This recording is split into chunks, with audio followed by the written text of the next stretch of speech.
문장 삽입에는 두 곳에서 힌트를 제공합니다. 첫 번째 힌트는 주어진 문장입니다. 주어진 문장은 흐름의 과정에서 빼온 문장입니다. 자, 여기서 중요한 것이 바로 과정이라는 단어입니다. 왜냐하면 과정에는 먼저 오는 것과 나중에 오는 것의 순서가 정해지기 때문입니다. 자, 예를 들어 보겠습니다. 라면을 끓여 보겠습니다. 자, 과정상 라면과 계란 중에 어느 것이 먼저 올까요?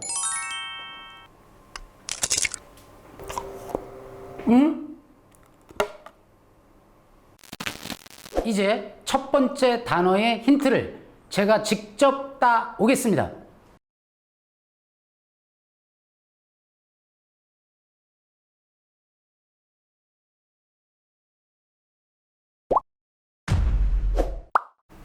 자, 라운드 힐. 저 단어를 따온 이유를 반드시 생각해 봐야 됩니다.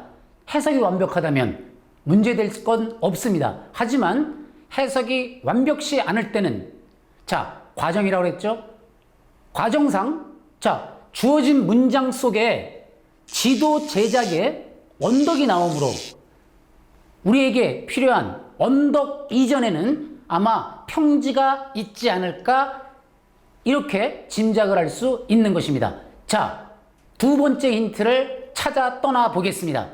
두 번째 힌트는 남겨진 문장들입니다. 남겨진 문장의 정의는 남겨진 문장에서 빼온 문장이 있기 때문에 남겨진 문장끼리는 단절된다는 뜻입니다. 이것이 두 번째 힌트가 되겠습니다. 자, 그러면 3번에서 해석을 봤을 때 더 힐이 보이므로 어떤 언덕이 3번에서 보이고 있다라는, 우리는 일단은 힌트는 찾았습니다. 그러나 단절을 찾기 위해서 2번을 보고 3번을 보겠습니다. 자, 2번 주어는 똑같습니다.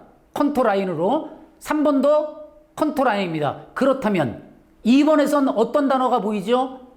어떤 점들을 연결하는데 높이가 같다라는 점을 연결한다는 뜻이 됩니다. 그렇다면 3번에서는 단절이 보여야 됩니다. 자, 3번 단어가 어렵습니다. 주어는 같지만, 그러나 3번에서 언덕의 경사가 가파르다는 내용이 나옵니다. 역시 2번과 3번은 단절이 되고 있습니다. 문장 삽입의 퀵 풀이법. 주어진 문장이 언덕을 의미하고 있다는 것을 알아낸다면 2번은 평지, 3번은 언덕의 경사이므로 쉽게 답을 찾을 수 있습니다. 자, 이번 문제는 해석이 상당히 어렵습니다. 자, 이런 문제를 풀기에 너무나 좋습니다. 왜? 우리는 과정이라는 것을 알고 있습니다. 라면 끓일 때 생각해 보십시오. 자, 그러면 제가 직접 가서 단어를 따 오겠습니다.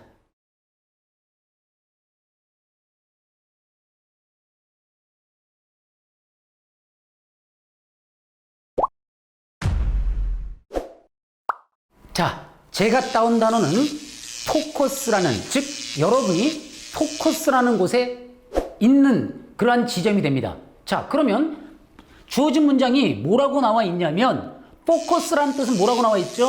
여러분의 소리가 집중된다라고 하는 곳입니다. 자, 소리에 집중입니다. 자, 그러면 이번에는 두 번째 힌트인, 자, 남겨진 문장의 단절, 그 두 번째 힌트를 찾아 떠나 보겠습니다. 자, 그런데 남겨진 문장에서, 자, 1편 기억나십니까? 연결사는 힌트다. 자, 5번부터 해석 먼저 해보겠습니다. 자, 5번에는 어떤 내용이 나옵니까? 5번에는, 자, 여러분이 포커스라는 곳에서 속삭인다. 그렇죠? 그 다음에 해석이 어려우니까 우리에게 필요한 것만, 포커스라는 곳은 어떤 곳이죠? 여러분의 말들이 맨 밑에 보면 들린다라는 말이 나옵니다. 자, 그렇다면 5번의 내용은 주어진 문장과 역접이 아니라 같은 문장이므로 주어진 문장은 5번이 될 수가 없는 것입니다. 그렇죠? 자, 그러면 3번과 4번을 한번 보겠습니다. 자, 3번 이 효과를 낸다는 뜻이 나옵니다. 이 효과.